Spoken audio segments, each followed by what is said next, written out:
All right. Welcome to the Texas League video podcast, week 2. I'm one of your hosts, Dwayne Morrow, affectionately known as Debo.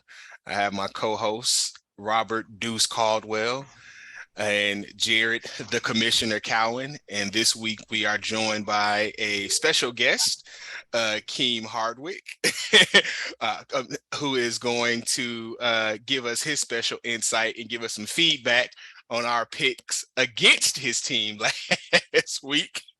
So he saw the last week's episode and was very anxious to give some feedback. Correction, sir. Y'all's pick against him. I picked him to win. Let's make sure we get that right. So we're not gonna say he only picked you because you're his cousin, but we definitely know that there was a family connection within the pick. But but ain't nothing wrong with that. Hey, listen, we knew that we were gonna have some controversy, so just chalk that up as a W for yourself. So ain't nothing wrong with that.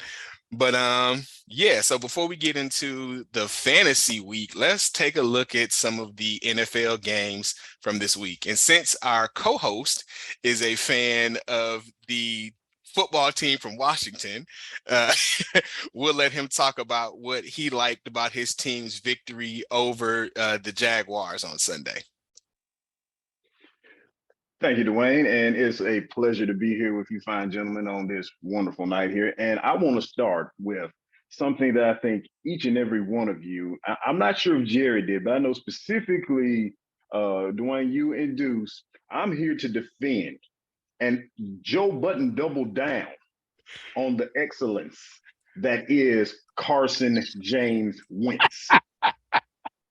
Now, things got a little hairy in that third quarter. I get it. That's the full Carson Wentz experience. We have to get the good and the bad, but the peaks and the valleys are there. And I'm here to tell you that and make a bold proclamation at that Carson will not only have a top 12-ish season at a quarterback position this year in the NFL.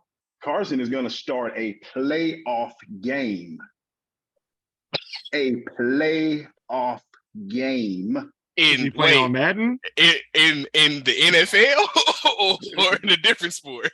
The National Football League, it is 2022-2023 iteration. American football, not soccer, correct? The American version.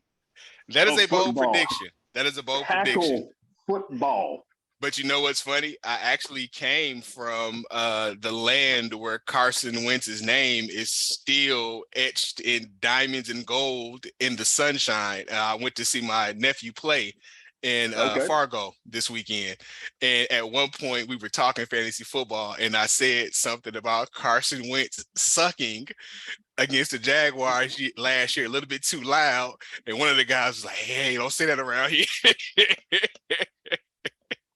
But I will also like to point out that, yes, we did talk about some of the challenges of Carson Wentz, but I did also say that I thought he would have a good game because he had an opportunity for a revenge game against the Jaguars because they basically got him traded with that game at the end of last season. and that is fair criticism. I would say that the big thing that I took from Carson, specifically his play, was more along the lines of what the offensive coordinator did this. I know his name, Scott Turner. Obviously Norv Turner's son. So he comes off of that tree, and essentially the thing that had been missing in Washington over the last few years was specifically a live arm. Tyler Heineke, is slightly, maybe average, maybe a little bit under. We know that Alex Smith, God bless him. Listen, Taylor Heineke is what Kurt Warner would have been without the talent. He would have been the dude sacking groceries and playing Arena League football. That's exactly who he was. That guy was headed to grad school before he got a call to come play in Washington. So that's how desperate and bad we were off at quarterback. But again, I thought the play calling specifically early on in the game, seeing what Scott Turner had been essentially alluding to what his offense could do and was capable of. And then just the absolute, just the heavens opened up and we got good old Curtis Samuel healthy and involved early. That was a good sign. The thing that I am seeing that we're missing is that, and I know you guys gave him a bunch of flack, and I have to agree with you, although he did give you 16 fantasy points. Antonio Gibson is not an elite back in the way that we have tried to utilize him. Brian Robinson getting shot, unfortunately, was the worst thing that could happen to him in this aspect, because Brian is a traditional running back, someone we're not converting and teaching how to play the game. Albeit, I do think if and when he returns, and which likely won't be, so I would imagine won't be full strength, anytime soon this season. But if we can use him as a traditional running back and then sprinkle in those screen passes and essentially get Antonio Gibson back to what he was doing at the University of Memphis, and that's as a gadget guy. I mean, or as a utility player. That's really where I think we can exploit some mismatches on damn near any defense for the most part. But having him in that position. I mean, Carson being able to push the ball down the field. Scary Terry's going to do what he's going to do. Logan Thomas is still working his way back. Having a healthy Curtis Samuel is also definitely helpful. I feel like we can put together a decent offense and cross our fingers. Hopefully, good old Grandpa Jack Del Rio doesn't shoot this thing in the foot all the way through the end of the season with his, I'm not going to say stupid defensive play calling, but his stubborn defensive play calling. And maybe Chase comes back. I don't know. I don't know what that guy's going to look like by the time he comes back. But that's my, that's my summary of what I saw on Sunday. A lot of good. I see some problems down the road, specifically with that defense and how that third quarter where bad Carson showed up. If we can limit bad Carson. You mean normal Carson? But anyway, I'm not gonna beat you up, but we gonna move on to the next game. Let's move on. The next game involved two teams from the AFC West, the Las Vegas Raiders versus the Los Angeles Chargers, where the Chargers were victorious. Mr. Deuce, what did you like about your Chargers on Sunday? I like what our defense did on Sunday. We got in the Carr's face quite a bit. Some of those throws that Carr threw, he threw some great throws. He threw some on-the-button throws that I didn't see anybody catching. But, of course, Adams did his thing. I respect that. I'm a little worried about us at wide receiver on why we're not hitting our big wide receiver very often. I just want to see Herbert run up the middle and do what he used to do last year. But overall, I'm kind of happy with what they're doing. I would like to see them throw it a little bit more. I would like to see us run it more. I didn't see them throw any passes to Eckler that I could remember. I didn't have a lot of targets on Sunday. I mean, normally when we play that team, we always keep it within one possession. That's pretty much been our status quo for the last, 7, 8, 9 years, more than likely.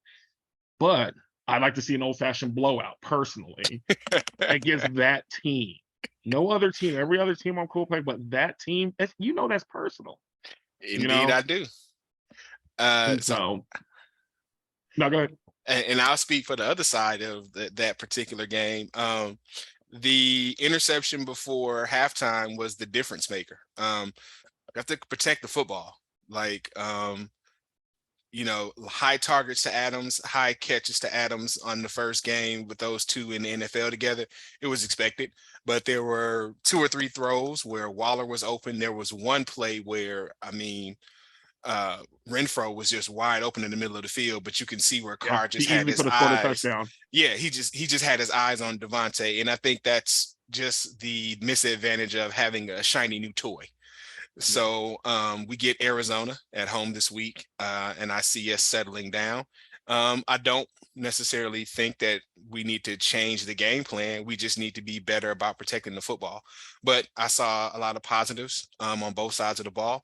We have to be better about protecting those deeper throws. The only good thing I'll say about facing a high-powered offense like the Chargers to open the season is it gives us a chance to go out and have a legit test right from the jump to let us see where we are. So although it wasn't the result that we wanted, I'm happy with the positives, and I didn't see anything that's not fixable for the rest of the season, especially coming up this week. Next the last thing I game. want to add for that, though, real quick, the last thing I want to add, my biggest concern with the Chargers this year is the same concern I've had the last couple of years. They play up and down to their talent, unfortunately. Depending on who they're playing. They're playing the Raiders, they generally play their best. They played like the Jaguars like they're going to here in a few weeks. I am worried when we play the stupid damn Jaguars because we're going to play down for some damn reason. We got the Chiefs this Thursday. We'll probably play up and try and keep up the best we can. Oh, we're definitely going to talk about that later. We definitely got to talk about that later. All right. Thank you, sir. So now the other NFL game we like to talk about is our resident Tampa Bay fan was actually in the house in Jerry's world on Sunday. So, Mr. Cowan, what'd you like about your Bucks on Sunday? The most important thing to me was seeing the W, because that is the first time I've ever seen them win a game in person. I've seen them play in Houston. I've seen them play in Tampa. Never seen them win in person before Sunday. Wow. So you might have been the Buccaneers in-person bad luck charm until this past weekend. Good thing you didn't go to the Super Bowl. Couldn't afford to go to the Super Bowl. Lucky for Tampa. Hey, so kind of like you were saying, you want that high power offense to kind of give you an idea of where your team actually stands. And we got the Cowboys, who I expected to be better than what they were. So we sometimes, like Deuce said about the Chargers, we sometimes play down the competition, because I've seen the Bucks barely beat the Giants. And the Giants haven't been a solid team in years. But then, they play the Rams and they haven't shootouts.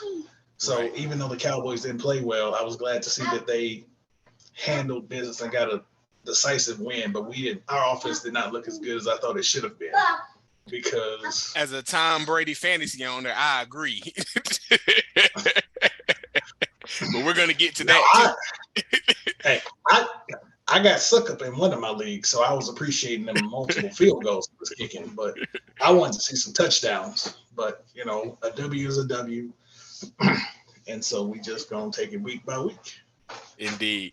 And even though he's not on the podcast, I just have to touch on the Steelers-Bengals game that absolutely no one wanted to win on Sunday.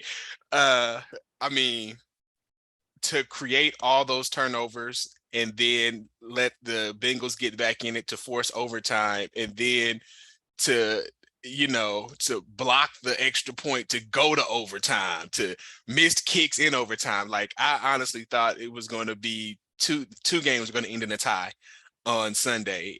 And so, in the end, the team that led the whole game won, but it really, really, really shouldn't have been that close of a game between Pittsburgh and Cincinnati. So, all right, real quick, we're going to jump into recapping last week's game. So I'm going to do this real quick.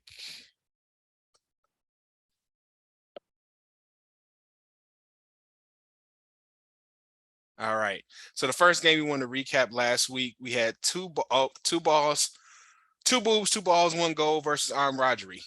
Deuce, could you remind us what the picks were from last week by the hosts? All right, the picks were Debo, you and me had 2 boobs, 2 balls, 1 goal, and Mr. Cowan had armed robbery.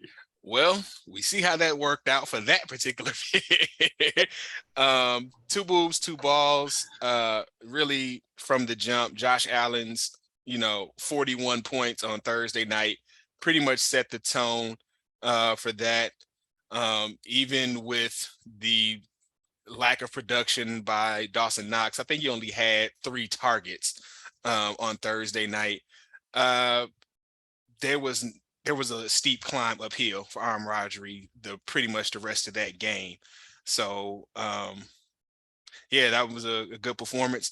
Just looking at their bench, the thing that could have made the difference in this particular game was right here. Michael Thomas on the bench instead of Allen Robinson. That was the difference maker in that particular game. So I think the difference maker was Deuce boy Austin Eckler and his underperformance. That's also fair. I think that I definitely agree that the Allen Robinson 1.7 points didn't help the cause, but you expect Austin Eckler to have more than 9 points, especially in a PPR league. Yeah. So you're talking about a top 3 drafted running back. And yeah, like I said, in this particular game, the catches just that you see, that you're used to seeing him get, were just not there. But I expect that to be an anomaly and not the norm for this season. All right. So moving on to our second game, where we had our highest scoring game and our closest margin of victory in the same instance. Company Man versus Hanging with Hernandez. And I mean, it doesn't get much closer than this right here. Akeem, what did you... we give, as before you start, I just want to say, can we talk about the fact this man scored 150 points with a 0 in his lineup? Oh, yes, we definitely can. 150 points where one player literally gave him nothing is amazing. And had either one of them faced anybody else this week, they would have had an almost easy victory. Even with the third highest score, they both would have beat the third highest score easily. But they unfortunately faced each other, and you hate to see this in fantasy, especially when you're the team that loses a close, high-scoring game like this. Akeem, what do you like about Company Man's team? Okay, what really actually stands out to me is that essentially seeing the DeAndre Swift effect, because I don't think anybody saw 25 points coming out of DeAndre Swift, which is, I don't think is going to be the norm, but I mean, I myself, I'm pretty confident I passed on him in the draft. So it's maybe, wow, that's an eye opener. And then Rashad Bateman with 14. Again, who saw that one coming? So wait. Kudos. Which game you looking at? Or am I looking at the right one? Company Man and Hanging with Hernandez. Okay, I'm on. You guys are just okay. Flip that out, ladies and gentlemen. Akeem just you go crazy. Akeem just did a snafu on that one. But anyway, getting to the proper game that I'm looking at now. Oh yeah, the Clyde Edwards-Helaire. Come on. Yeah. 20 points. No one saw that coming. I mean, I'm pretty sure most of us in this league probably passed on him, considering what the running back situation. I definitely did. Yeah, what the running back situation was being alluded to by all the experts in Kansas City. Didn't see that one coming. Don't think that's going to be typical going forward. But I mean, hey, kudos to for finding a diamond in the rough there. And then, I mean, just Jesus, I'm just looking at this. How was this thing lost? Carson with 39. What can I say? Carson James Edwards, you guys are going to be believers here sooner or later. So get used to it. Deuce, you look like you want to comment about that. Okay. I'll be a believer for Carson Wentz this week or this past week and this next week. After that, no. I agree. I think that Carson's going to settle into that 20 to 25 point range very quickly for the rest of the season. But for me, the bright spot was one of those running backs we talked about pre-draft and in the draft recap last week. Saquon Barkley putting up 30 points on a Tennessee Titans team that is usually pretty good against the run. They went into Nashville, and for all intents and purpose, I want to make sure I say the phrase properly, stole the game that the Titans should have won easily going away on their home field. But that's very surprising. And again, Chris Kmet catches one pass for 10 yards, and it's a different result in this game. But, I didn't really take a look at his catches, or his targets, but, one catch is a difference maker. Go ahead, Akeem. What you got? Just looking at that, the bench and seeing those points those James Robinson points. And that kind of stands out to me because, again, who saw that coming with his injury from last year? And for all intents and purposes, obviously watching him perform against my team, I think he might slide into that set it and forget it role, specifically how the Jaguars are using him. So just my 2 cents on that observation. That's a great point. Sunshine has not established who is his number one wide receiver yet. down in Jacksonville. They had a great receiving core last year, but a bad team. They've got solid players at the receiver position this season, and still a learning team. So it is going to be interesting to see who settles into that wide receiver one spot officially in terms of targets and catches and production as the season goes on. All right. So what were our picks for that one, Dr. Caldwell? We were all company man across the board. Okay. So we appreciate you all. Appreciate you giving us a W for across the board, company man, and also congratulations on winning high points for the week. Not only did you win high points officially, but it put a couple of bucks in your pocket. So, enjoy a cup of coffee on the rest of the high points contribution team. All right, the next one we're going to be reviewing is the controversial pick of the week, which was Super Mario Crystal Ballin versus the reigning champion, the Big Green. So, Deuce, tell us why Super Mario pulled out the win. Well, just looking at right here, Gibson right there helped him. I mean, Herbert got him the points that everyone thought Herbert would get. Herbert, look at him dancing over there. I ain't mad at you though. Herbert got his 25 to 30 points. Higgins ain't do nothing. But Nick Chubb did what Nick Chubb does. Waller, I thought would get him more points, but as we talked about earlier, Derek Carr just didn't have his eyes set on him. But that's 16.5 points from Gibson. I mean, I didn't think Washington was going to run the ball very much. Let's just be honest with you. I got Gibson in one of my other leagues, so he did me good. But Gibson right here was the reason why he won. He didn't have Gibson right here, he loses. That's a very good point. And then the other biggest point was Dak going down. You can say a lot. You can say a lot of things about Dak Prescott with his production as terms as being a football player and as a fantasy player. Everybody knows Dak Prescott is great for garbage time points and garbage time yards. Him getting injured in garbage time was a huge advantage, which worked out in your path. So, but and Henry and Kamara, either of them not scoring. One of them scores. The game's a lot closer. Very true. That is very true. But around here, we don't care about moral victories. We care about what were the points on the board. So since we already discussed that, we know that at this point, Jared now makes up the difference on the pick for this week. So now we all stand at 2-1 going into the next game. So the next game we have, now we're going to get into the games that involve our hosts, which only one of us is happy of the three hosts this week. So let's look at previously known as 2020 King, now known as $200 Dates, which if you know him like we do, you can put a decimal point after the 2, and that's actually the price of a normal date that he's willing to pay for. Without a shirt on. Right. But $200 Dates was victorious. So Mr. Caldwell, we'll give you a chance to talk about what you feel like if you feel like there was anything you could have done differently to pull out the victory this week.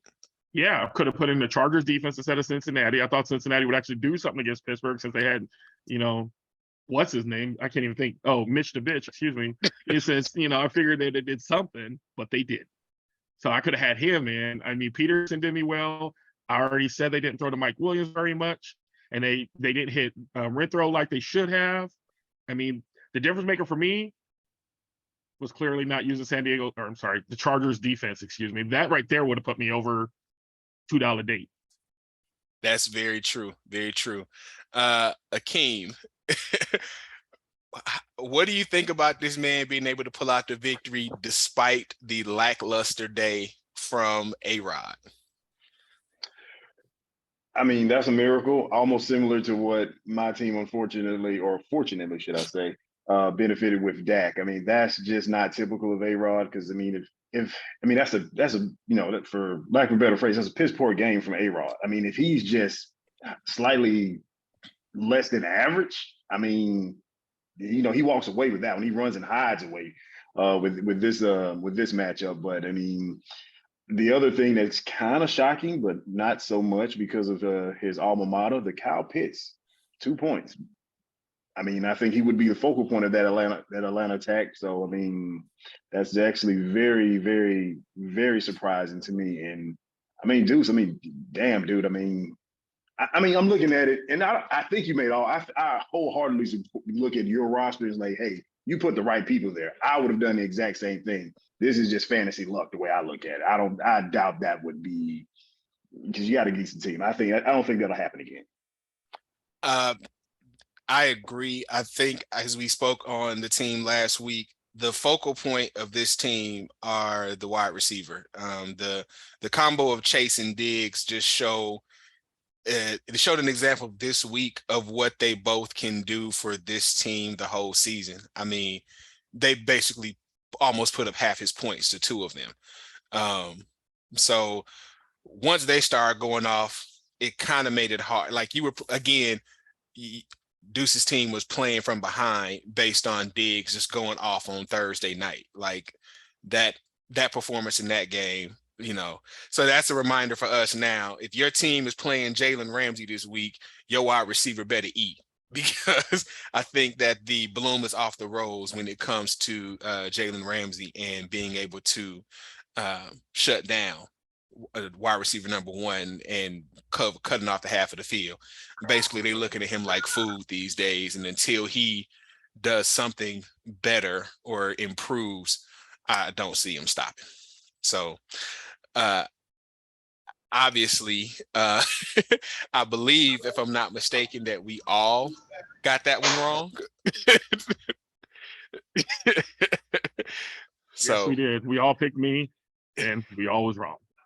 So I knew better. Should have stuck to my first. Never choose the spreadsheet. So I knew better.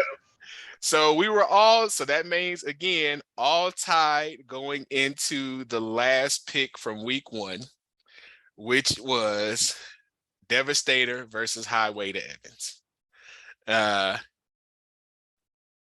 Yeah, this was a lot, and I didn't look, but I'm pretty sure this was the largest margin of victory for the week. So, I mean, I got whooped. It's nothing much, but tell us what you liked about your team this week, Mr. Cowan. This is actually the second largest margin of victory, because I don't think we've looked at the matchup between Adam and Chris. That was the largest margin. Thank of you. victory. Yes, we do need to still touch on that. Because I checked that. That was one of the things I was looking at. I was a little upset that I wasn't the largest margin of victory, but y'all talked about me for my Kirk Cousins. Y'all like, I don't know about Kirk, he hit or miss. I went with Kirk Cousins only because Justin Jefferson went on TV talking about, I'm the best receiver in the league. So if you're the best receiver in the league, somebody got to throw you the ball. So I'm running with Kirk Cousins. It might bite me in the ass at some point, but for week 1, it worked out just fine. Then Cooper Kupp, the Rams looked not very good on Thursday, but Cooper Kupp ate.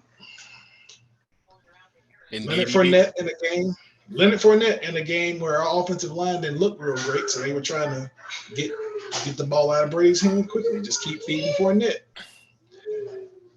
A.J. Dillon. Somebody has to get the ball with no more Devontae Adams, and he came through this week. I expected more out of Mark Andrews, but if you look, a lot of tight ends this week did not have the performances you thought they would. Very true. I'd like to thank Jerry Jeudy for that 67-yard touchdown last night, because the Broncos didn't look real good, but that touchdown helped seal the win for me. So and then, go ahead, because I'm gonna talk about Jerry Jeudy. I will say I must also give thanks to Tom Brady and Brian Leftwich for their play calling, because Brady was handing the ball off a lot, which kept your fantasy points low. But the one touchdown they did score was Brady to Evans, so that helped out your team. I think the rain helped Deebo Samuel not blow up on me, which I'm okay with. Jonathan Taylor had 25 points, should have had more. They play calling. I watched a little bit of that game before I left. They wasn't feeding him like I thought they was going to. That helped the cause for me. And like I said, the Broncos didn't look good as a team last night. So Sutton and Judy both didn't have a lot of targets. Judy just had that one long touchdown. Other than that, his points would be abysmal. But I'm gonna take the 67 touchdown and the win. Yeah, I have to agree. Tony Pollard, I think that he was underused in a game where the run was not working for Dallas. I really was expecting them to get him involved with some routes out of the backfield, screen, couple of wheel routes, because him in space, he creates. So I was kind of, dismayed at why they tried to keep sticking with, dives, counters when their offensive line was getting dominated, basically. But hey, hats off to you. Your team came through for you. But the great news is we'll see you again. So we'll see you again. And the reality is you were due a win against me, after losing twice last year.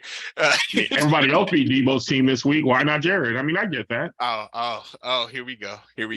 Yeah, Jerry Jeudy was a gift and a curse for me because just like he closed me out in this game, I was facing him in another league where I was able to hold off, and then I had him in my third league, and he gave me the win.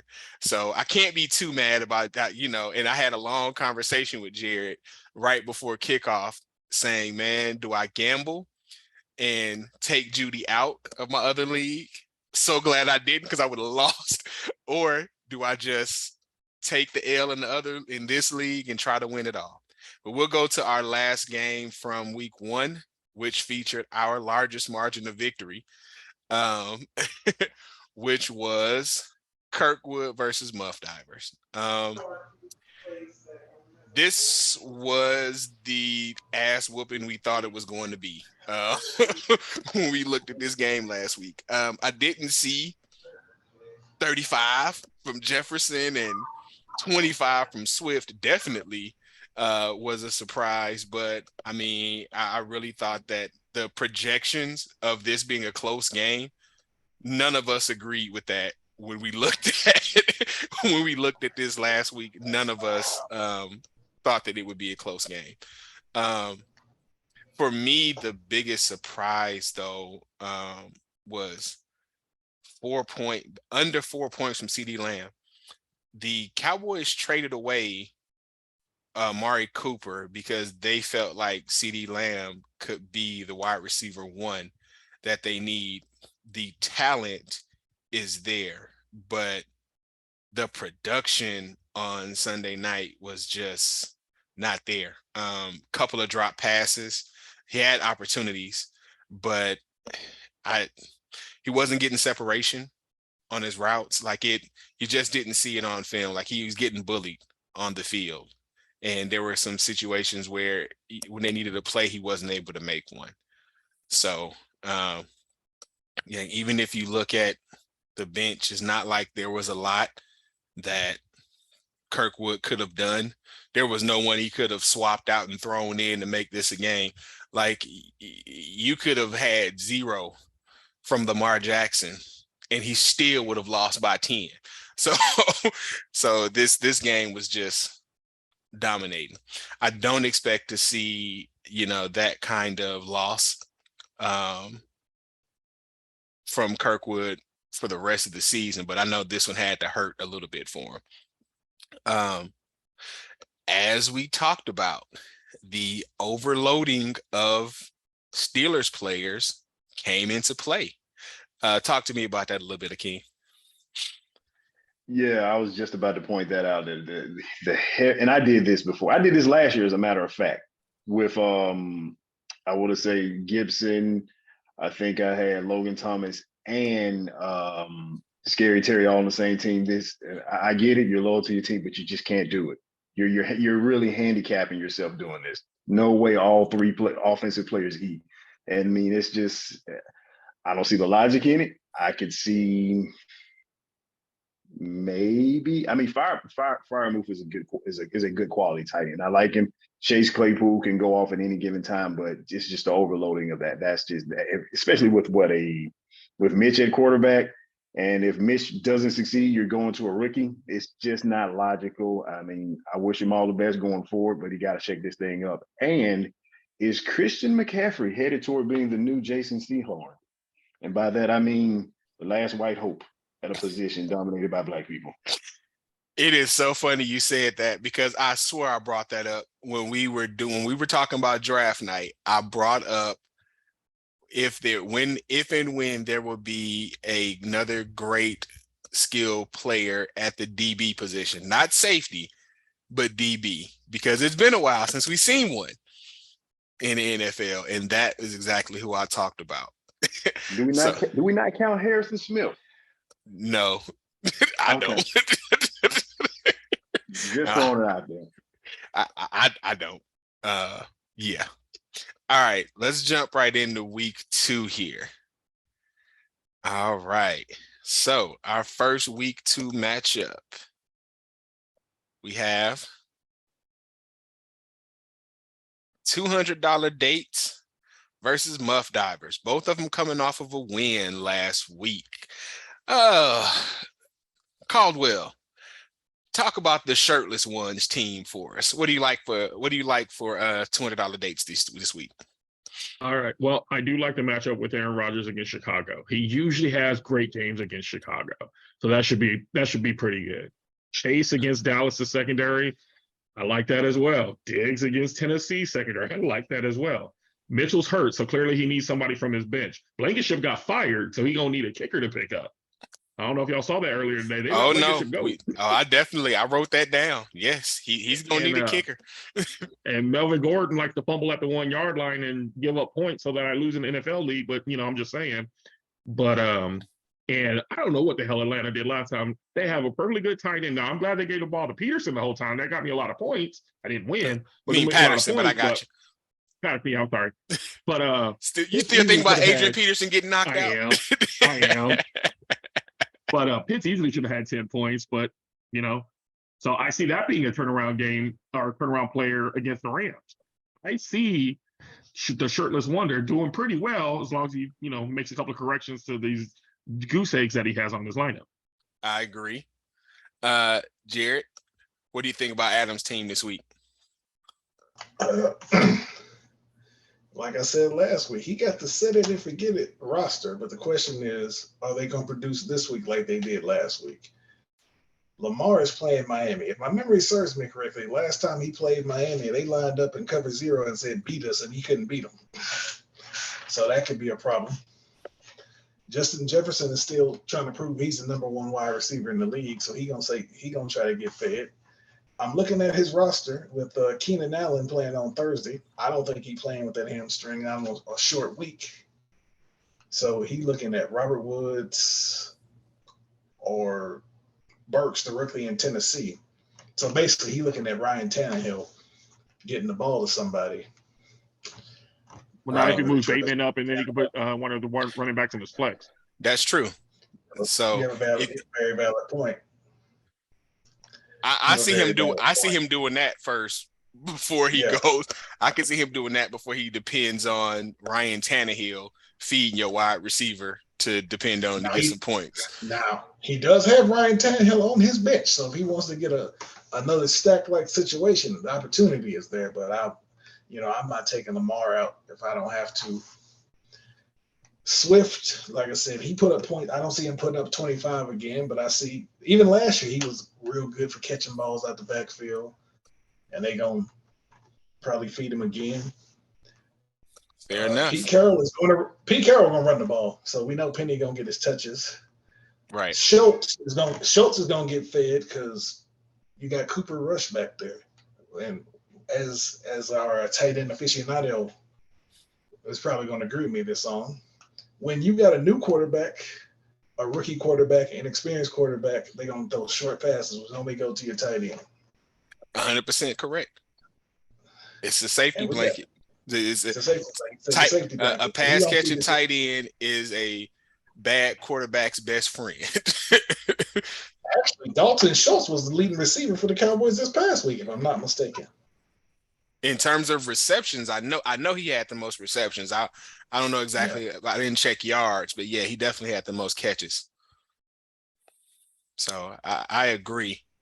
Only other thing I would add to this one is A-Rod's gonna bounce back. He's facing the Bears. And in his words, I own you. I still own you. So no one, A-Rod seeing the Bears on the schedule is like Derrick Henry seeing the Texans on the schedule. You can count that it's going to be 2 touchdowns, 300 yards, maybe a rushing touchdown, and a discount double check. He's looking to. He hates having games like that where he feels like his receivers let him down on a couple of plays, which they did. But it also was on him to the quarterback to adjust to what his receivers can do, not to what he expects them to do. So shorten a couple of those throws and put it in your receiver's hands and make the adjustment. And I expect to see that. Justin Jefferson is going to be in a shootout on Monday Night Football. He's going to score some points. That Philly game, that game against Philly, because again, neither defense, Philly had a significant lead and they let Jacksonville get all the way back in that game on Sunday. So I expect that to be a shootout of teams that just can't stop, not because the teams are so good on offense, but because the defenses can't stop anybody. So I think those are just going to be points scored. DeAndre Swift is definitely facing a much better front four in Washington.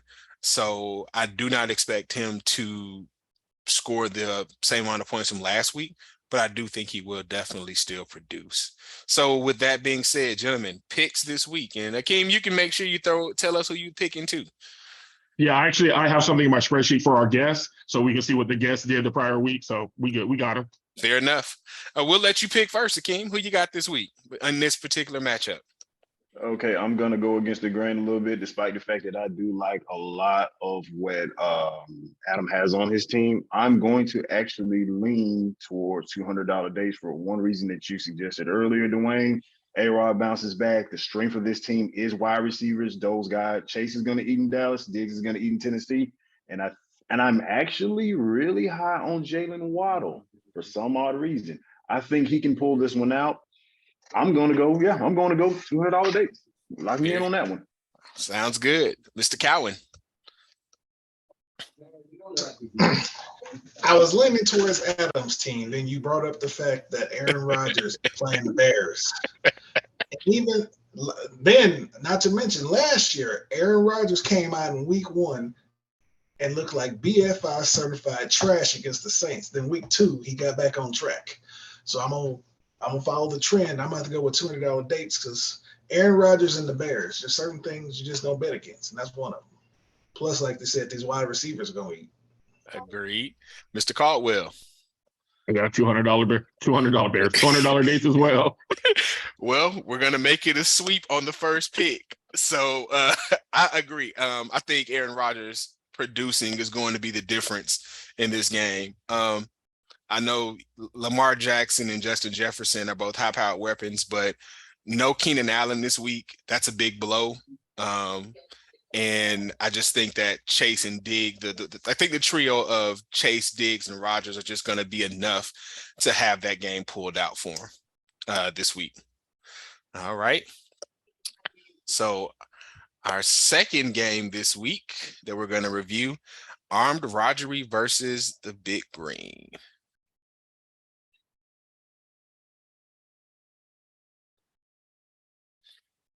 Now, they both had some tough losses this past week.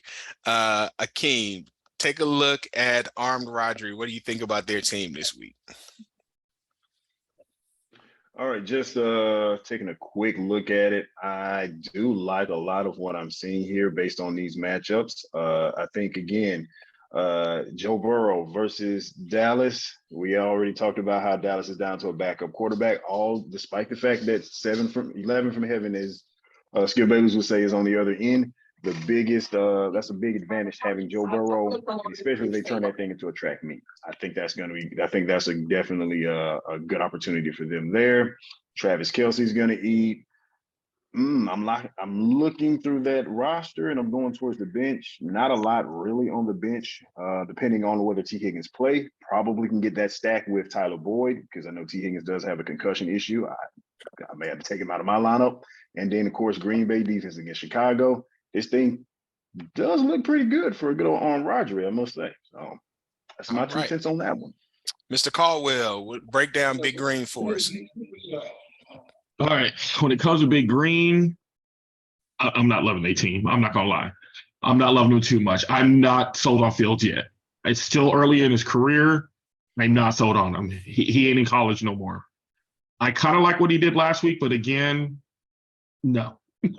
Tyreek Hill, I don't see him getting the ball too much. I'm sorry, not against Baltimore's defense. Baltimore's played him before. Baltimore's going to know what to do, and Tua is still not used to having that much speed to contend with on his side, in my opinion. Derrick Henry, I think, is going to come out of his shell. He's actually going to score a damn touchdown this week. I like what Buffalo does on offense, but Buffalo's one of those shootout teams. They just have to outscore you. They ain't stopping you. Kamara, again, I think Kamara's finally going to get a touchdown. I'm kind of worried about Tampa Bay's run defense for Kamara. I mean, when they do play, they usually do stop Kamara. I will say that most of the time. But I don't see them winning. I don't see Big Green winning. I just don't. Fair enough. Jared, any comments on this one before you make your pick?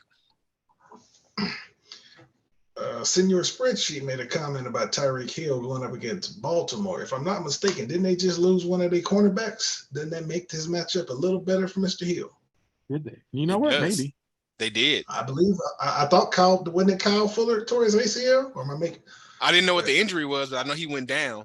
I do know they lost the DB. I thought I saw that they lost the DB, and they definitely did. All it takes is a little bit of space, isn't it?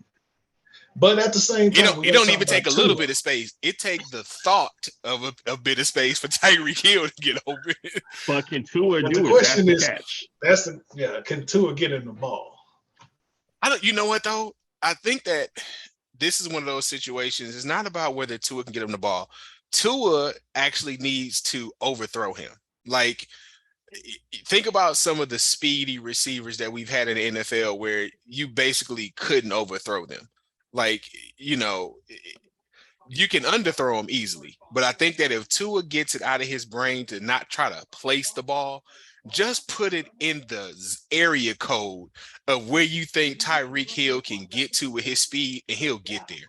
Like, I don't want Tua trying to focus on being accurate or being the most accurate. That's like, I'm still laughing at Tyreek making that proclamation. It's kind of like Jacquees being the king of R&B. Like, come on, bro. But so I think that this is one of those things where if Tua and the fact of the matter is, Tua has a arm that can do it. We've seen it. We've seen flashes of it. I think that there have been times where he's held back. I think his arm strength is over scrutinized because he really hasn't tried. He hasn't had receivers where he's had to try to go deep, and they haven't had an offensive line where they've had time for him to try to step into throw. So I think if he doesn't overthink it this week and really just try, if he sees Tyreek going and he lets it go, he'll get it to him. So I like Tyreek getting at least one bonus 40-plus yard touchdown against the Ravens this week. But I still don't think that's going to be enough to give Big Green the victory. So I will make my pick, and I'm going to go with Arm Rodgers this week. One thing for me is I wanted to take a look at with their bench. Boyd or Watkins may be a better start than Amon St. Brown this week. Again, Washington has a much stronger front four. They're going to have Goff under a lot more pressure this week. And I don't think that the advantage he's going to be able to use, which is his speed, is he's not going to have those opportunities to get open like he did last week. So this is one of those roster moves that I would recommend a change on for this week. But again, my pick still still armed Rodri. What do you think, Deuce? I got armed Rodri as well. Akeem? I mean, a little piece of me wants to go with the big green, but I got to go on Rodri by a landslide, honestly. All right. And Mr. Cowan? Go ahead and make this one a sweep. I have to agree. I don't particularly like Big Green's team as it currently sits. All right. Let's go to our next game this week. So this is the first game involving our co-hosts. 2 boobs, 2 balls, 1 goal versus Super Mario Crystal Ballin'. So we're going to do a little bit of reverse. Akeem, talk to me about your opponent's team this week. Well, I'll be happy to talk about my opponent's team, Dwayne. And here's the scariest thing about it is that I actually have Josh Allen in another league. So this one's going to be one of those, he can do a lot, but don't do too much for me. But in all seriousness, I'm looking at Josh Allen. I do like AJ Brown, Brandon Cooks. That's hit or miss. Sneaky good running backs. And then also the stack ability with I always forget the tight end's first name, but with Knox, Adam Thielen, Dawson. So I mean, Tampa Bay, New Orleans, this is actually a pretty good team. I got to take my hat off to it. I think these are some really good matchups that they have set. So I mean, I'm not picking against myself, of course, when we get to this point. So I'll preemptively say that. But on paper, very good team with some really good matchups. I mean, I see the projections as it sits, but I mean, that's obviously saying it's a T. Higgins thing, but really good roster, really good matchups. And of course, the opportunity or the ability for Josh Allen to go nuclear is what I would be most afraid of, what I am most afraid of when I'm looking at this roster. Indeed. Deuce, you picked against Super Mario last week, much like I did. I won't say you were the only one, but you picked against him last week. Tell us why you might like him for the win this week. You're on mute, my good friend. I might like him for the win this week because Herbert's going to have a good game on Thursday. He always has a good game in Kansas City against Kansas City. I like that pick. I like Nick Chubb against the Jets. Nick Chubb is going to have more than 13 points against the damn Jets. They're going to feed him the ball. They always do. I like Gibson against Detroit. And I do like Waller against Arizona. Those 4 or 5 people that I just named are going to be what wins him this game. I have to concur. This is a battle with 2 of the best young quarterbacks in the NFL, 2 top 5 quarterbacks in the NFL right now. They both have really favorable matchups or opportunities for them to score a lot of points this week. But on Super Mario teams, the big question I had is, will Aaron Jones bounce back? Last week, A.J. Dillon basically doubled his production on the field and in fantasy points. So, but on the other side, you have Antonio Gibson, who is facing a really weak Browns defense. And Darren Waller is facing the team who gave up the most points at the tight end position in week 1. And anything we know that one thing Carr will do is if he misses one of his favorite receivers the previous week, he will make it up to him the following week. So, Waller had 70 catches for 70 some yards or something, like 5 catches for 70 yards, something like that. So it's not that he didn't have production last week. He just didn't get that touchdown that we were expecting is in terms of projections. But I definitely see Waller getting in the end zone this week. So I'm going to start the picks off. I'm definitely going to pick Super Mario for the win this week. Mr. Cowan, who do you like this week in this matchup?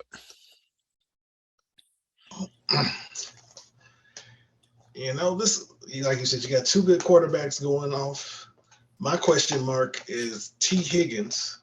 And if he doesn't play, I personally don't like the bench options, but this ain't my team. So I don't like, as I said last week, I trust nobody who plays for the Bears. So there goes Mooney. So Mooney is taken out. Robbie Anderson is boom and bust. He's boom and busted on me many times over my fantasy history. But you do have Garrett Wilson sitting on the bench. But he plays for the Jets. I don't trust Joe Flacco. So Very true. I'm gonna put my faith in Justin Herbert to score enough points that even if T. Higgins doesn't play, Super Mario gets a close. I still say it's gonna be a close one, regardless of who wins. It's gonna be close, but I'm gonna go with Super Mario in this one. Very good. All right. Deuce, who you got this week with this matchup? I'm actually going against all of you guys. Nothing against you, Akeem. I like I said, between those 4 or 5 cats, I think that can score and get you the W. I don't think that's going to be enough. I think you're going to need one extra person that you ain't got. And so I got Melanie's team winning. All right, we got a minority report on this one. Akeem gonna go into his LeBron in a minute and ask when he gonna get some respect. That's fair. I'll give him that. That's fair criticism because I'll take that. So that's logic based. So math is king, as we know. All right. So speaking of math is king, he is featured in our next matchup. So, Akeem, talk about what you do like about the team of the man who just picked against you. Okay, so first things first, as they say, is what that jumps out to me. I'm a big Kyler Murray guy. I refer to him as Kai Money. That's my guy. He reps for all the short quarterbacks, the under 6 foot crowd here. So he has my heart. But that's number one. I do like that matchup versus the Raiders. I think that actually could turn into a shootout. I think that has some shootout potential there.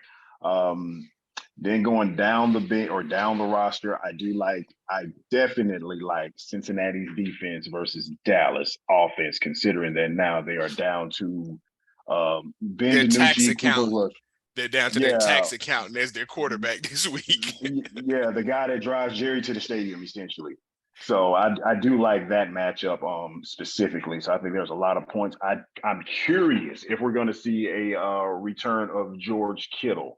And I would definitely want to see George Kittle against Seattle's defense. I think that, especially because if I'm not mistaken, and you guys correct me if I'm wrong, I think good old Jamal Adams did go down with an injury late in that game yesterday. He did. So I would love to see George Kittle against that defense, considering that they are extremely limited. And I think they started a rookie at corner and then like a journeyman on the other side. So that secondary is getting depleted real fast. And like you said, bad quarterbacks definitely rely on good tight ends. He got one of the best. He got one of the better ones if he plays. And Trey Lance is a bad quarterback because he's about to get cut off of my roster. He's going to ride there. If not, he's going to ride there. Indeed. Mr. Cowan, you've been friends with Kirkwood for a while. Talk to us about what you like about his team this week. What I like is for him to change his roster and get all these Steelers out of here. Because with Mitch at quarterback, I don't see them producing enough for him to be successful throughout this year. Week 1, in a game where they still somehow pulled out a W, they produced, I think if my math was correct, they produced like 30 points between the 3 of them. Yeah, it was right between 28 and 30, right around there. Like we said at the beginning, you can't have this many players from the same offense and expect them not to cannibalize each other. So I'm not liking that. Christian McCaffrey, they limited his touches last week. If they actually feed him, I think he blows up. If they continue to like put him on a pitch count per se, he'll just be an average running back. But then we can make fun of Chris for his selection of Chris McCaffrey at number 8. Travis Etienne, I think Travis Etienne is going to be the Kareem Hunt of this backfield. So we'll see how that goes. That's right. I'll get to watch this live this weekend. Oh, that's right. I forgot about that. Yeah. I'll be in Jacksonville. We'll see how that turns out. Well, indeed. The All most right. promising player, the worst part is the most promising players on his team as I look at it, because he got CD Lamb and CD Lamb, not with as you call him, the tax account back there. Jalen Hurts and the kicker are the most promising players on his team. And you never want your kicker to be one of your most promising players. This is very true. Well, so who's your pick for this particular matchup, Mr. Cowan? It hurts me to say this, but I have to go with our Charger-loving friend in this one because I don't believe in the Steelers to get the job done from a fantasy standpoint. Indeed. Akeem, who do you like this week? Oh, this is an easy one. Despite the fact that Deuce picked against me, I got to go with Deuce. Way too many Steelers and way too many people dependent on or a quarterback dependent positions like CD Lamb. Can't do it. Dr. Deuce, this one's gonna be you'll have your feet kicked up by 4:30. This one's over quick. And yeah, we have a consensus on this week's projected winner. Yeah, I see Dalvin Cook closing it out on Monday night with the things that he does in space and his ability to score either on the ground or through the air. I expect a bounce back game from Renfro. And if Keenan Allen doesn't play, Mike Williams' targets and production will not be a problem because he will instantly become the biggest weapon on the field for Herbert, who's going to have to throw the ball. Well, no, because Carter actually looked really good after Keenan Allen went out. Carter was actually he was starting to look pretty good. So yes, he was, which is why I think defenses are going to key on him, which is going to give Williams the opportunity to feast and feast early and often. That game Thursday night. So the problem with Thursday night games is they're almost virtually one way or the other. They're either low scoring because both teams are still kind of tired from a Sunday game, or they are just flat out shootouts. And with the offenses that both of these teams have, I'm leaning towards it being a shootout than a low scoring punch out affair, just because both of these teams know how to score the ball. Both of these teams have dynamic quarterbacks that know how to play on big stages. And both of them want to be able to establish a lead in the division early. So the big advantage for, again, the Chargers having 2 division games to start the season back to back is that they can start their hold on a potential division championship early by knocking out 2 early wins within the division. And I think that's definitely going to motivate them to do that. Because really, and even if we go back to last year, they could have won that division with a victory over Kansas City that they late in the season, where they should have had that game. And I think that they're anxious right now to avenge that late season loss last year on Thursday night. So I'm also going to roll with Mathis King. All right. Good choice. Good choice. Our next matchup, Highway to Evans versus Company Man. All right. Caldwell, talk to me about our friend Highway to Evans team. Okay. All right. Highway to Evans team. I like Cup. Cup's going to do good. Actually, I like more in this situation against New York. Just because as long as what's that fool's name? Their damn old Browns quarterback. As long as he throws the damn ball, I see more eating. I see more eating. You're talking about good old Baker. Yeah, Baker Mayfield. I'm sorry. I didn't like him in college, so I still know him sort of. Fournette, I want to see him run. Andrews, I want to see him feed Andrews the ball. Andrews is going to be his little comfort blanket against Miami.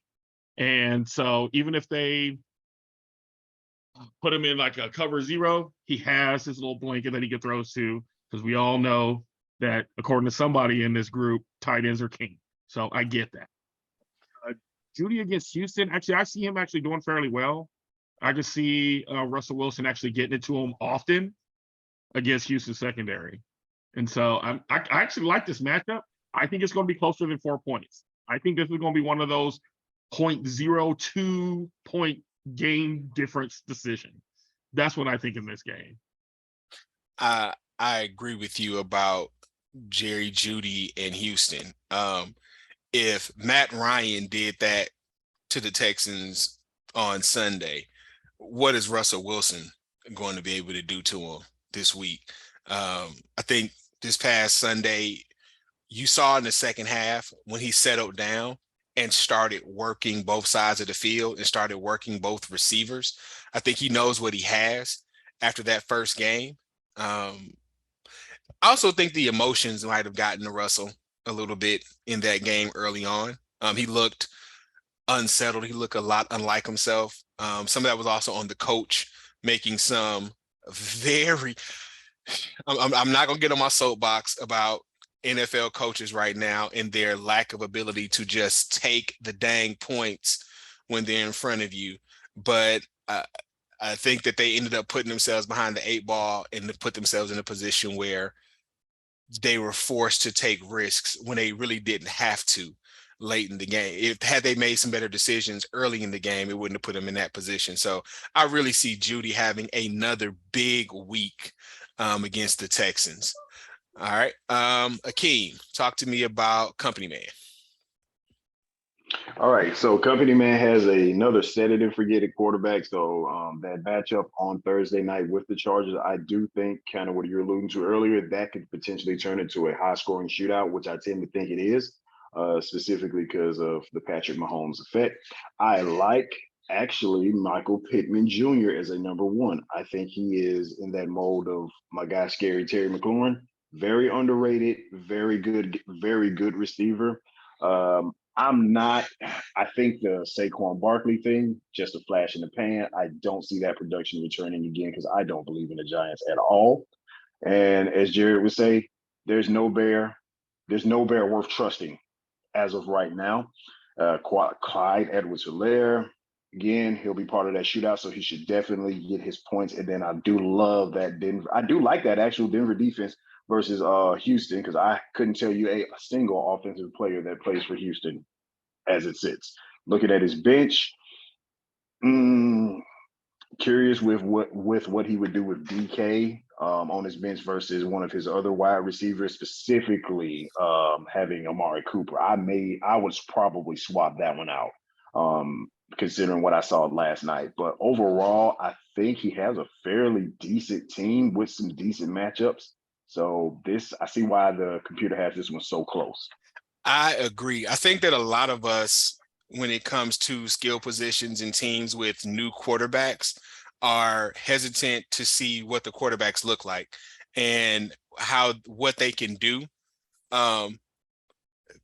Geno looked like the Geno that they wanted him to be when they drafted him for the Jets. Like that, but I think that the big advantage for him is that this is his either third or fourth season in Seattle. He's had a chance to learn behind Russell. He's had a chance to develop and not be expected to be the savior of the team. Like I also think that was a problem when he was with the Jets, is he was coming into a thing where they expected him to save them from themselves, and it wasn't possible because they were bad. Like you can have a great quarterback, but he can't save a bad team.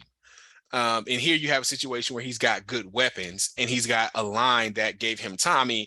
He started that game something like 17 or 19.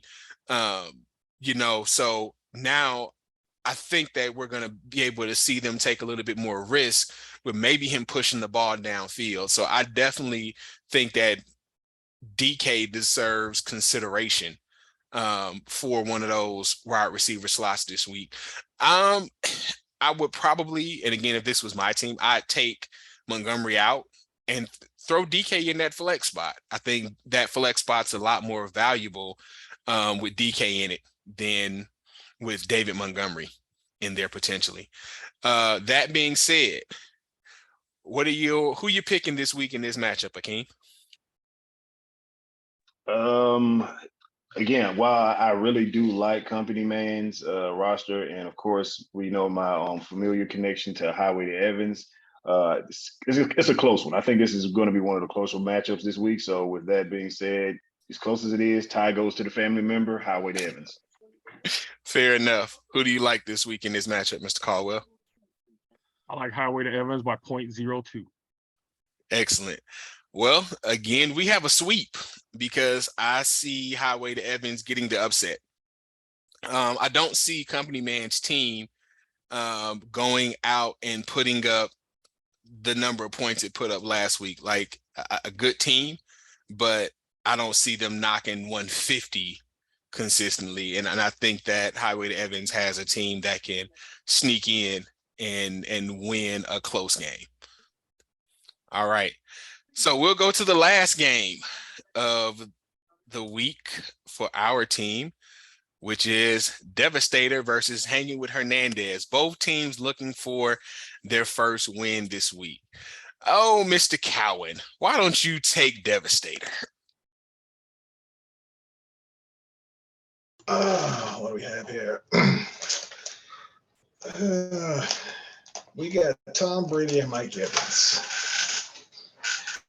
I say this as a long-term Buccaneers fan. You might want to take Mike Evans out your lineup. You can go check the stats. When he plays the Saints, Lattimore finds a way to lock him up, and he has an abysmal performance. Just thought I'd throw that out there. You don't have to listen, but like every time they play, I'm like, again, it's like it happened once or twice. No, I don't know. I don't know if he's in his head or what, but he always seems to just keep him from scoring fantasy points. And I got him in one of my leagues, so I might need to go take him out there. Debo, as long as it ain't raining, Debo will be all right. But the biggest concern I have is Trey Lance. As Trey Lance goes, the offense goes.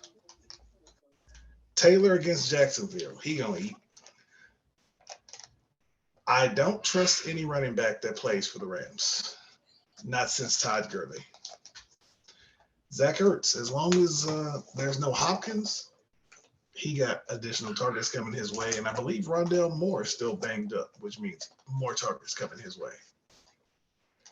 I don't trust the Texans secondary. I can't name nobody. You know what I was going to say? I can't name nobody in that secondary, but they did draft Stingley. But other than that, I can't tell you who played for them. And I'm thinking Stingley's going to be on Judy, especially after Judy's performance last week. Even better. So there you have it. Like I said, who is the cornerback two in Houston? Couldn't tell you.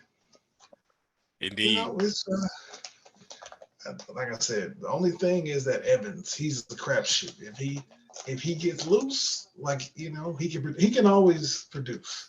But he just has this thing against the Saints where he does not score. And if he does, it's at the end of the game. It's like a little 5-yard touchdown in garbage time. So. All right. Mr. Caldwell, Hanging with Hernandez. What do you like about their team this week? Well, as much as I was talking bad about Carson Wentz last week, but I did make, in all fairness, I'll give him last week and I'll give him this upcoming week. After that, no, I think he's going to fall off. I think Wentz has a great game this weekend.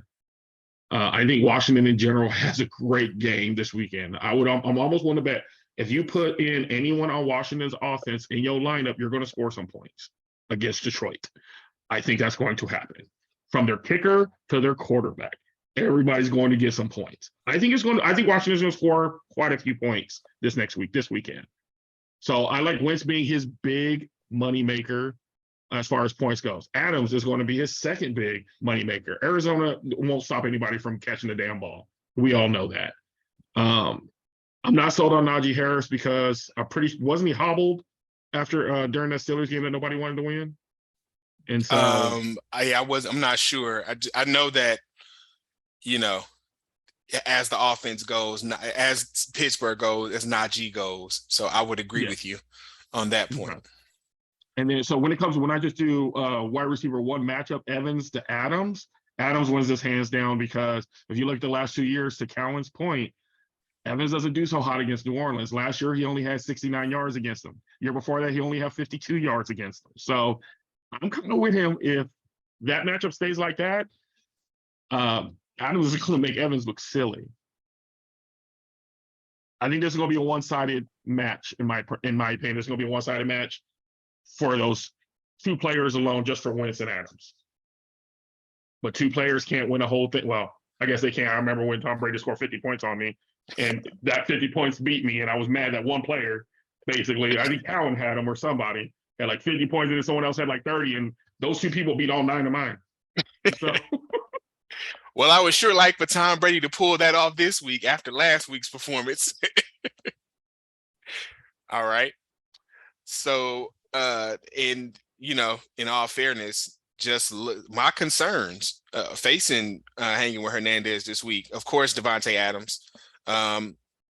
He's going to, like I said last week, I had zero concerns about Devontae Adams being able to produce on the field as a player and as a fantasy player. Derek Carr can get him the ball. Not worried about that.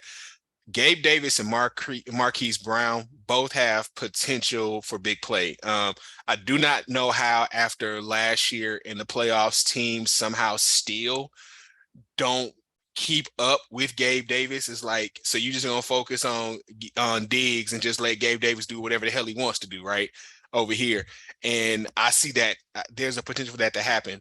Hollywood Brown, I know he's banger, but I mean, just like his name, it's banger bust. As a Raiders fan, I would love for this to be a bust game for him. But if I'm honest about assessing the Raiders defense, there's a big play possibility there. And even though that front four is going to be in Murray's face, if he can get a throw off, there's a potential for a big gain and a big play downfield to Brown. So those are my concerns about how Hernandez can beat me this week from a fantasy standpoint. So I will let you gentlemen make your picks because obviously I'm not picking against myself. So, Mr. Cowan, who do you like in this particular matchup? Like you said, like Deuce said, the quarterback situation, Devontae Adams looked like some high scores, but I don't trust Najee Harris with this foot injury he got. Connor is boom or bust because his production the last season was all about touchdowns. If he don't get in the end zone, he don't do a whole lot. He still got a bear at tight end who scored 0 points. So hopefully when I wake up in the morning, he's found somebody on the waiver wire. Or he's just asking for an L, in my opinion. But point being, I don't trust hanging with Hernandez to put up another 150 points. I'm gonna have to go with Devastator as much as it hurts me to say that. Akeem, who do you like this week in this matchup?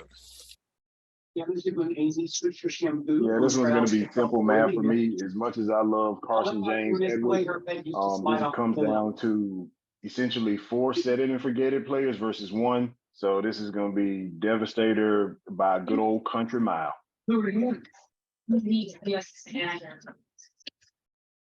From your mouth to the fantasy guy's ears, and who do you like, Mr. Caldwell? Nah, who am I playing? I got Devastator all the way. It ain't even a question. All right. Because I don't think 2 players are beating 9 players this week. I'm sorry, I don't. All right.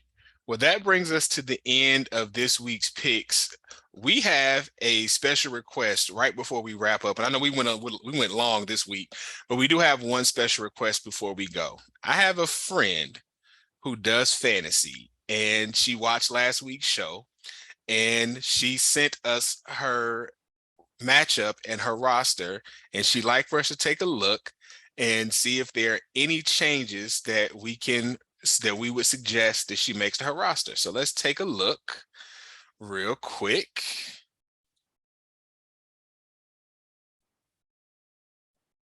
All right. So my friend Shabin758's team lost last week, looking to bounce back this week. So this is her starting lineup that she's going with this week. So tell me what you guys see in her starters that you like, any concerns you see. Gold as a kicker is the only concern I can see. All right. Connor, possibly, to Jared's point earlier, if he ain't getting in the end zone, he really ain't doing nothing. Who she got on the bench? That's a good question. Let's go to the bench.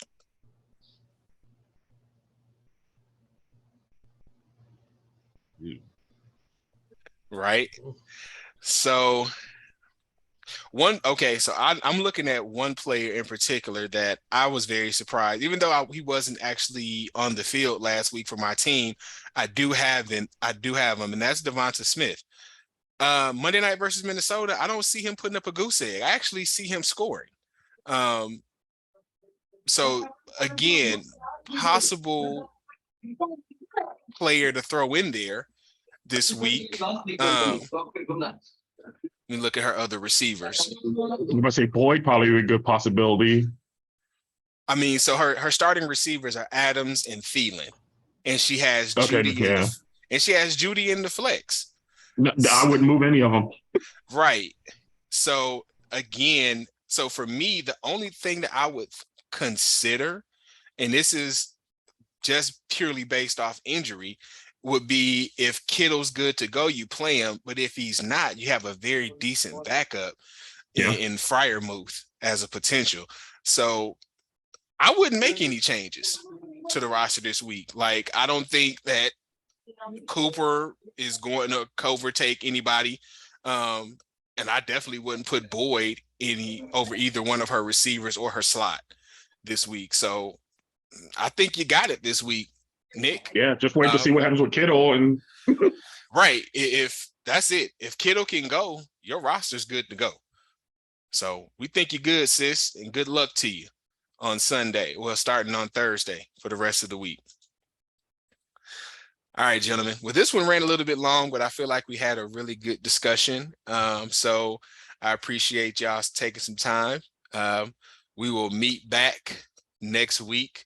I don't know if we'll have the same guest or we'll have a different guest joining us, but we appreciate you joining us this week, Akeem.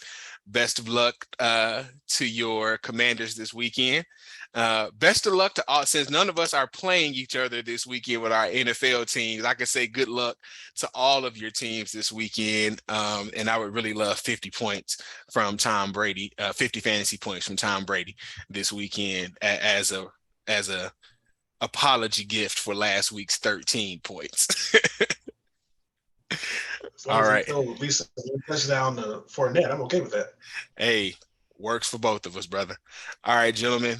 We'll see you next week for week 3. We'll do a recap and see what we got right, what we got wrong, and talk to y'all later. It was a blast, gentlemen. Appreciate it. Have a good one. All right.